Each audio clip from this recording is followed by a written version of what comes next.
Master Key TV. Please like, share and subscribe Master Key TV.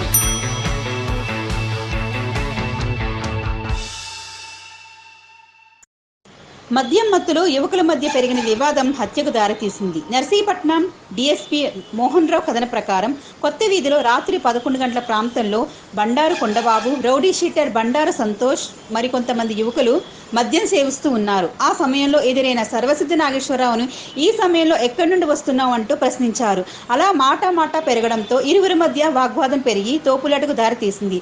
ఆ సమయంలో క్షణికావేశంలో బండారు సంతోష్ కర్రతో కొట్టడంతో నాగేశ్వరరావు అక్కడికక్కడే మృతి చెందాడు.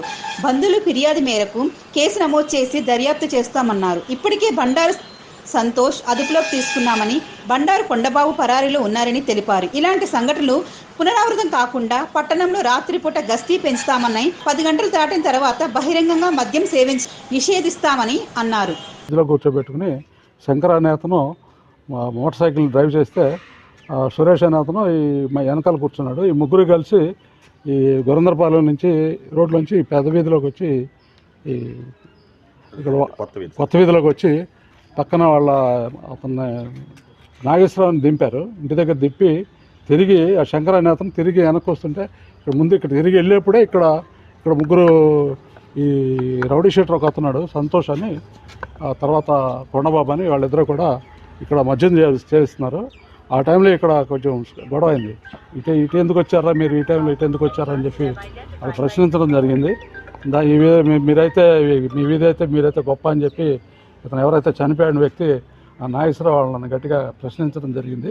సరే తాగి ఉన్నారని చెప్పి వెనకాల ఉన్నోళ్ళు అతని సిచ్యువేషన్ పీస్ఫుల్ డిఫీట్ చేసేసి అతను ఎవరినైతే చనిపోయిన వ్యక్తి నాగేశ్వరరావు, సర్వసిద్ధి నాగేశ్వరరావుని దగ్గరలో ఉన్న అతని ఇంటి దగ్గర ఒక 400 మీటర్ల దూరంలో ఉంటుంది ఇల్లు, అక్కడ దింపేసి తిరిగి శంకర్ అనే అతను మోటార్ సైకిల్ మీద ఇక్కడ తిరిగి వెనకొస్తుంటే ఈ సంతోష్ అనే వ్యక్తి అతను ఆపి సిగరెట్ కాలుస్తూ మళ్ళీ ఎందుకు వచ్చారో ఇటు నువ్వు అని చెప్పి సిగరెట్ అతని మీద ఇక్కడ కాల్చి మెడపైన కాల్చాడు.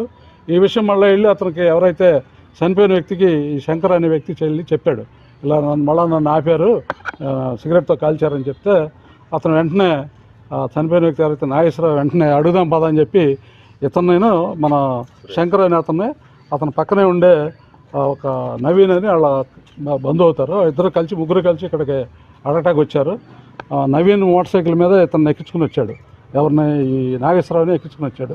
ఇక్కడికి వచ్చి ఇక్కడ అతనేమో వెనకాల నడుచుకుంటూ వచ్చాడు, ఎవరు శంకర్ అని అతను. ఈలోపు ఇక్కడ వీళ్ళు మళ్ళీ ఇక్కడ ఇదే సీన్లో మంత్ అవుతున్నారు కదా, మళ్ళీ ఇక్కడ అడ్డం పడి అక్కడ మళ్ళీ ఎందుకు మా వాడిని కొట్టారని చెప్పి ఇతను అడగడం జరిగింది. ఎవరైతే నాగేశ్వరరావు చనిపోయిన వ్యక్తి ఎవరైతే ఉన్నాడో ఈ సంతోష్ని కొండబాబుని మా వాడిని మళ్ళీ ఎందుకు కొట్టారు మీరు అని చెప్పి అడగడం జరిగింది. అక్కడ జరిగిన గొడవలో సంతోష్ అనే వ్యక్తి పక్కన ఉన్న కర్ర తీసుకుని అతన్ని నాగేశ్వరరావుని కొట్టడం జరిగింది. అతనికి ఎడమ చెవి వెనక భాగంలో అది గట్టిగా దెబ్బ తగిలింది. అది నాగేశ్వరరావు వయసు సుమారు ఒక 32 years ఉంటాయి. ఇన్సిడెంట్ రాత్రి 11 గంటలకు సుమారు ప్రాంతంలో జరిగింది. వెంటనే మేము సీన్కి ఎస్పీ గారి ఆదేశాల మేరకు మేము సీటుకు రావడం జరిగింది. అలాగే టీమ్స్ అవి వేశారు, టౌన్లో పెట్రోలింగ్ చేయడం జరిగింది. వెంటనే ముద్దాయిలను పట్టుకోవడం కోసం మేము 4 టీమ్స్ మేము నాలుగు వైపులకు వెళ్ళడం జరిగింది. సంతోష్ అనే వ్యక్తి రౌడీ షీటర్ని మేము కస్టడీలో తీసుకున్నాము. ఇతను ఇంకొక అతను కూడా ఇన్ఫర్మేషన్ ఉంది, ఈ కొండబాబు అనే అతనికి సంబంధించి కూడా మాకు ఖచ్చితమైన సమాచారం ఉంది.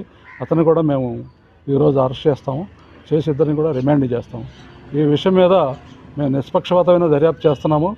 మా పబ్లిక్ మాకు సహకరించాలి. దీన్ని ఇష్యూ చేయాల్సిన అవసరమే లేదు. మేము ముద్దాయిలను కూడా వెంటనే అరెస్ట్ చేస్తాము. రూరల్ సిఐ గారు, టౌన్ సిఐ గారు, వాళ్ళ సిబ్బంది, నేను కూడా రాత్రి నుంచి దీని మీదే ఉన్నాము. అందువల్ల పబ్లిక్ అందరికీ సహకరించవలసిన మేము కోరుతున్నాం. Thank you very much. Rowdy షీటర్లకి కౌన్సిలింగ్